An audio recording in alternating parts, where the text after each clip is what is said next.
Iisus, cerescul Fiu al Tatălui slăvit. El a venit păcatul să mi-l șteargă, când la calvar pe cruce a murit. Cântarea mea e numai despre Iisus, ce-n locul meu pedeapsă a purtat. Și-n versul ei cântarea mea va spune ce fericiri și bogății mi-a dat.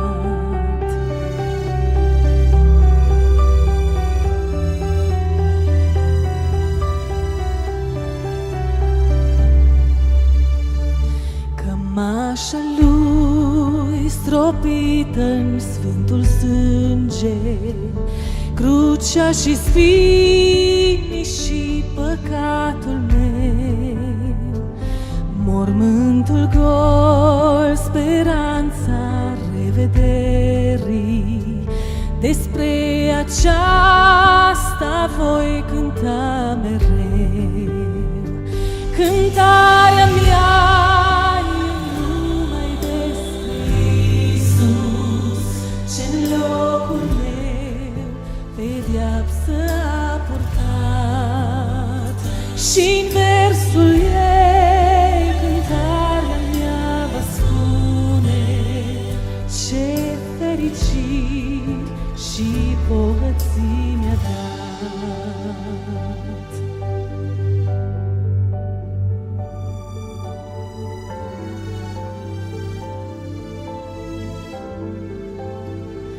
Cântarea mea,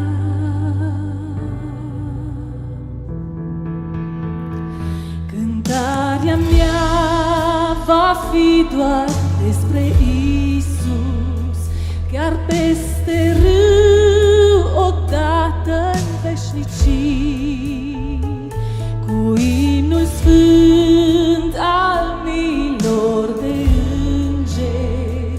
Cântarea mea atunci se va uni cu toții.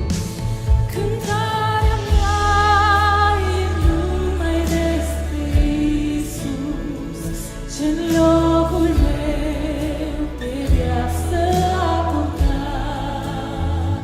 Și-n versul ei cântarea mea va spune ce fericiri și bogății mi-a dat. Cântarea mea e numai despre Iisus, ce-n locul meu pedeapsă a purtat. Și-n versul ei cântarea mea va spune ce fericiri și bogății mi-a dat. Ce fericiri și bogății mi-a dat.